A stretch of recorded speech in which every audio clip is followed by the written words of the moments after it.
Hey y'all, welcome back to my channel and welcome back to another meal prep / batch cooking video. This is a video you are not going to want to miss, especially if you plan on staying on course for the holidays. There are several new recipes in this, and every single one of the new recipes are recipes that you can completely and totally incorporate into a Thanksgiving or a Christmas style dinner / dessert. You guys, seriously, let's get in the kitchen and let's get this amazing meal prep going. So before we get started, I just wanted to say thank you so much to Koch SYSTEME for sending me their 16-piece nonstick cookware set, pots and pans. As you see, it is red granite derived coating. These are not only durable, but they are beautiful, as you can tell. Look at their handles, look at the lids. I mean, look at all the detail that they put into that. Absolutely gorgeous. This set includes 3-quart saute pan, 8-inch frying pan, 10-inch frying pan, 1.5-quart saute pan, 3-quart saute pan, 5-quart stock pot, and 5 black nylon cooking utensils. And every single piece comes with a lid, as you can see, except for one. And then that is just because there is one lid that is universal. It fits on both.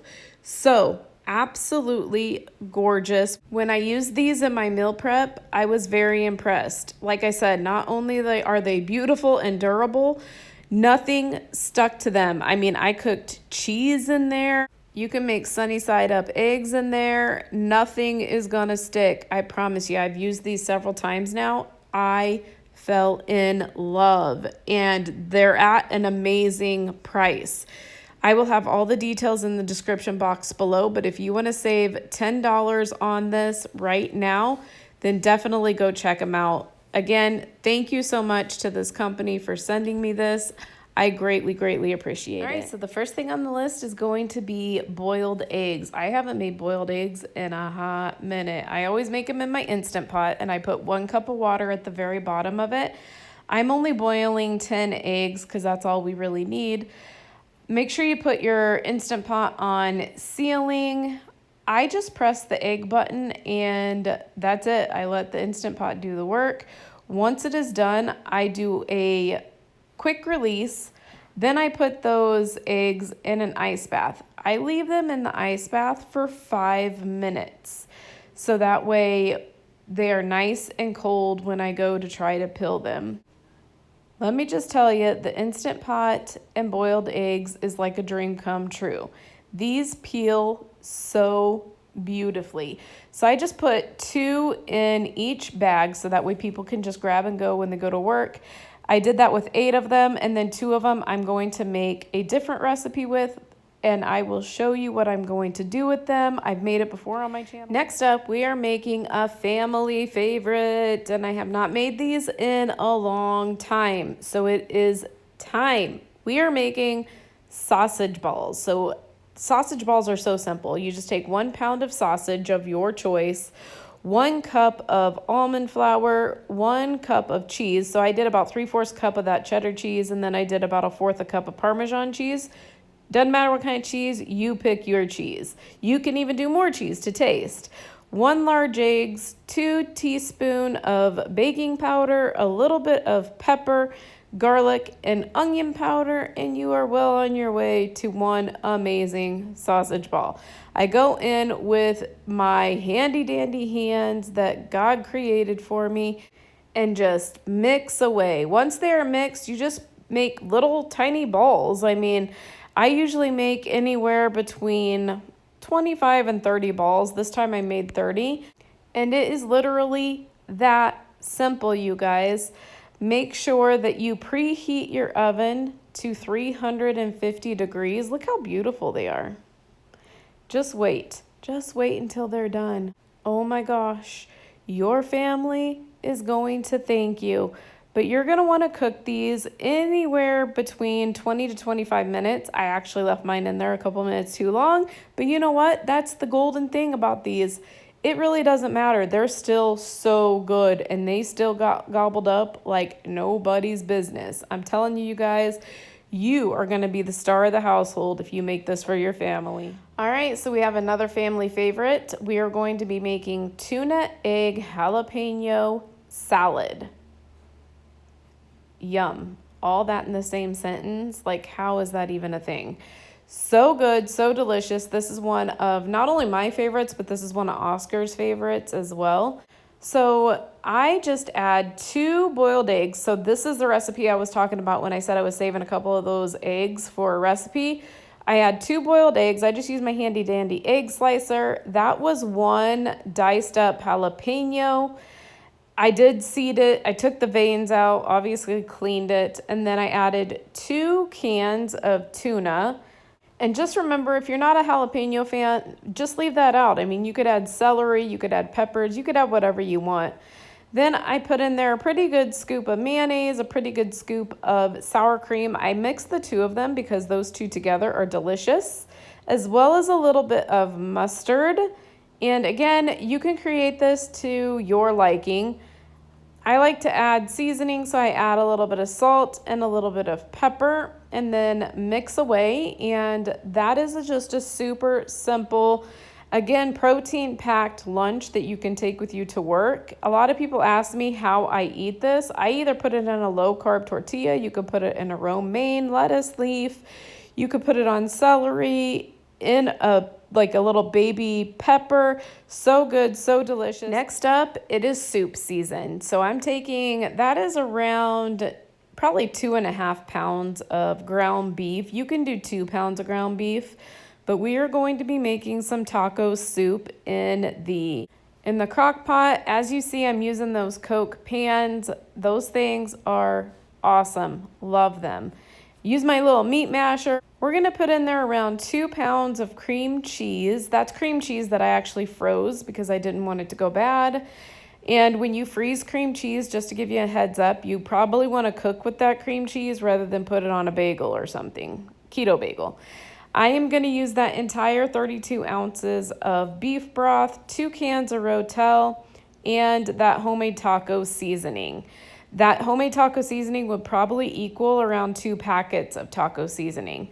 So I am adding in that entire 2.5 pounds of ground beef into the crock pot. I've had a lot of people ask what that plastic is around my crock pot. It is a crock pot liner. If you don't want to use them, that's totally fine, but I prefer to use it. That is the beef broth just going in there right now, because remember, we are making some taco soup. You want it to be kind of soupy. I'm adding in that entire 2 pounds of cream cheese. And if you guys haven't had taco soup, this is something that you really should put on your list, especially since it's getting colder. This is such a comfort food, in my opinion. But I'm adding both those cans of Rotel as well as the taco seasoning. You guys, this is about the simplest soup you could possibly make. It's kind of like a dump and go. The only thing you have to cook ahead of time is the ground beef. And when I put it in the crock pot, just put the lid on there. I just put it on high, and it only takes 2 hours for this to be done. So this is something that could be so simple and quick.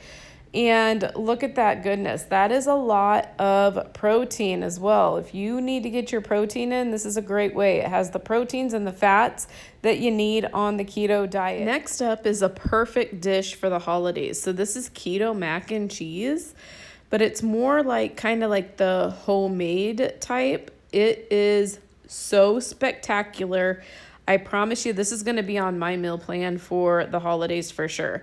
So I'm putting in 1 cup of heavy whipping cream, and I'm using those Koch pans again. This is the one that I was telling you where it did not stick at all, and I used all that cheese. So I put in there 3 ounces of softened cream cheese, 2 cups of cheddar cheese, 1 cup of mozzarella cheese. I stirred that, and then we added some seasonings. So I went in with some garlic powder, some chili powder, a little bit of pepper, and then I do add a little bit of salt.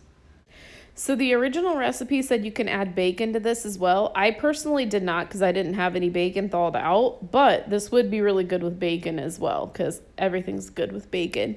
But just stir all of that together and let all those flavors incorporate together and get melty. Then I use 2 bags of the steamable bags of cauliflower. You can use fresh if you want, but you'll just have to steam it ahead of time. That's why I kind of gave myself a little shortcut.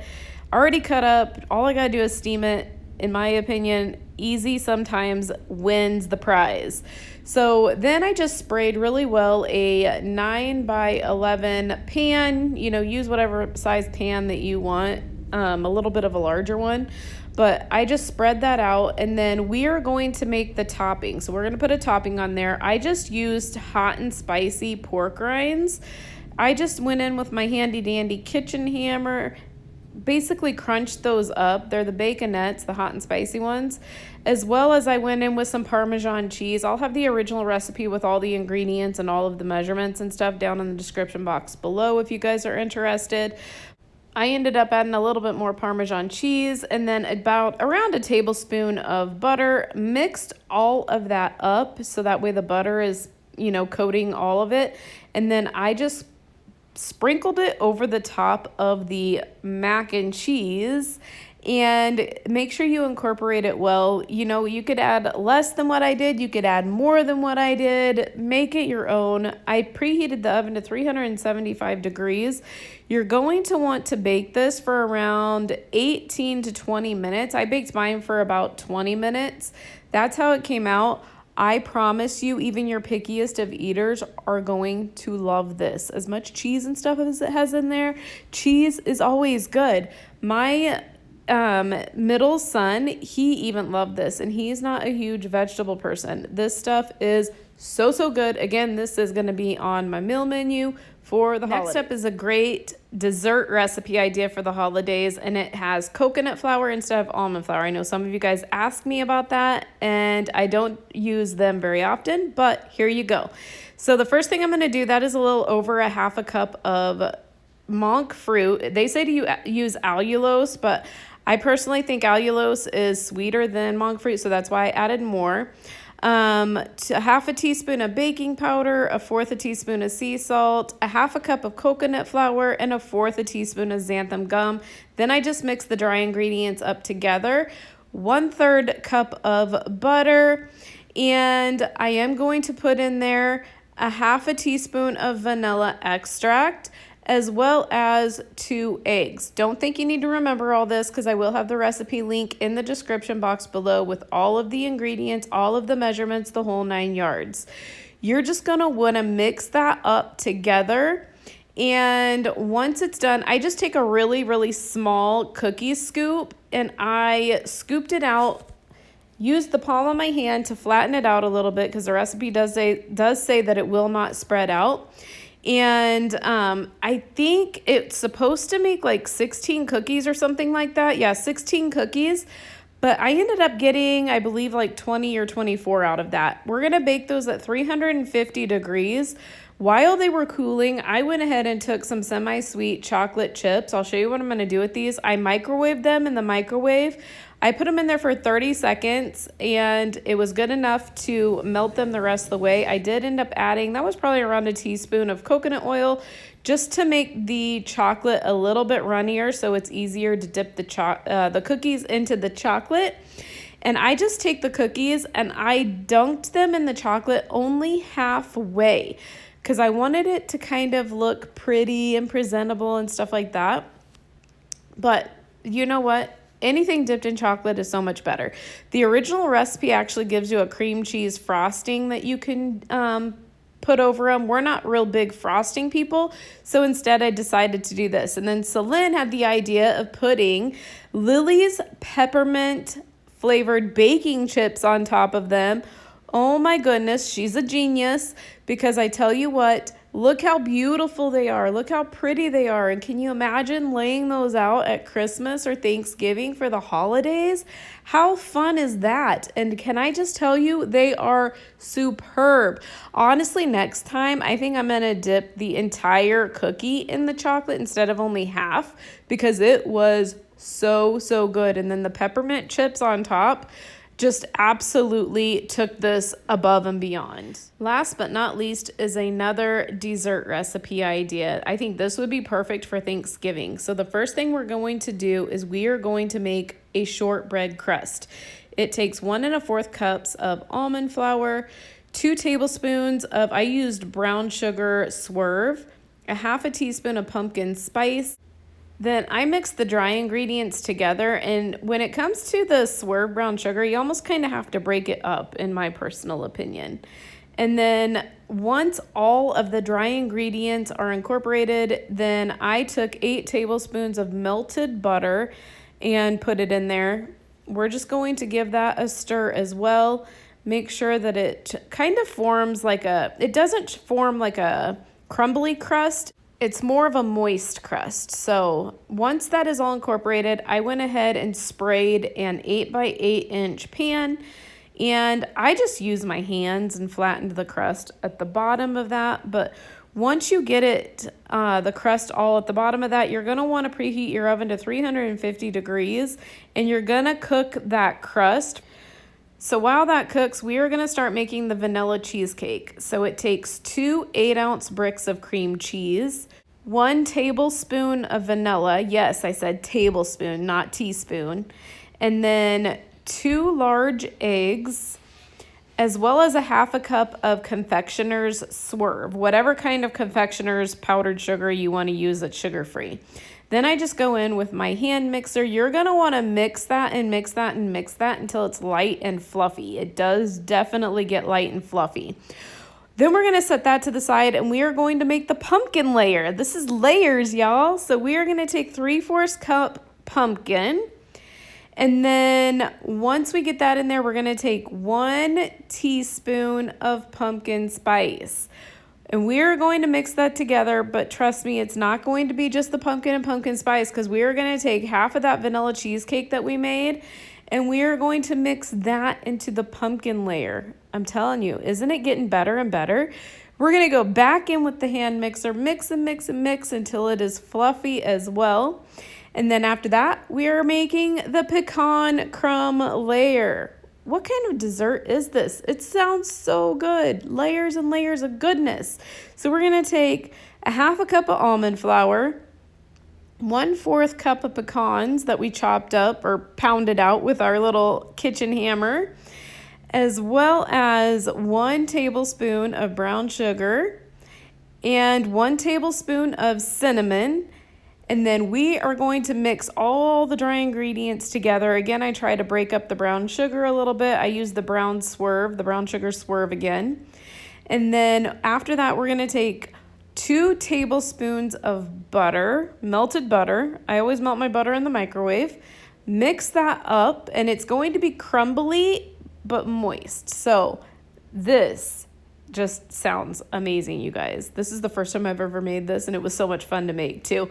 Once your crust is completely cooled, you are going to do the layers. So you're going to put the vanilla cheesecake layer on the top of this.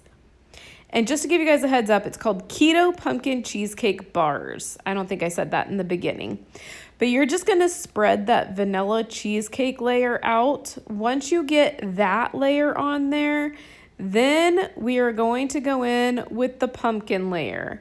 So this is kind of like a pumpkin cheesecake layer. You're just going to spread that over the vanilla cheesecake.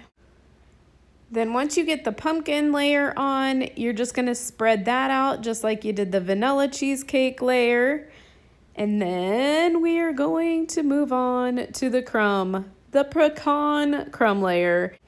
I literally just went in with my hands and sprinkled it on the top. Y'all, this was so much fun to make. I love to cook, and this was a blast to make.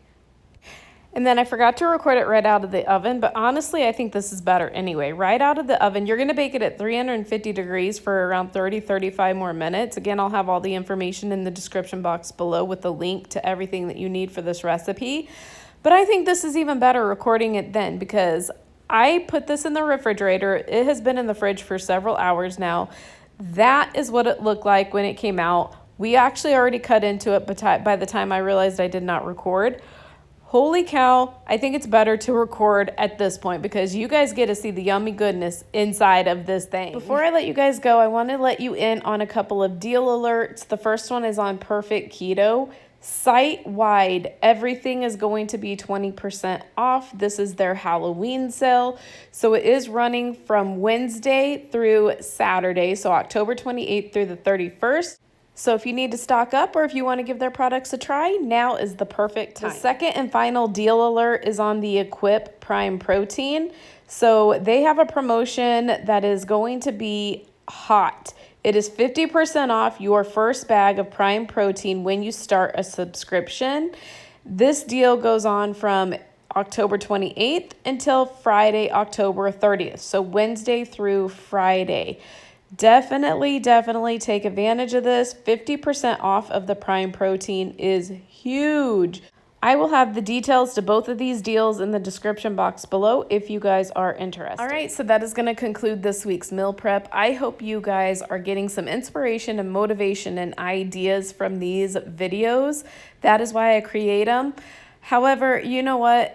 Some of these are super simple. Some of these you have seen on my channel already, but then I always try to incorporate brand new stuff as well, just to keep life interesting. And seriously, they're all usually super simple.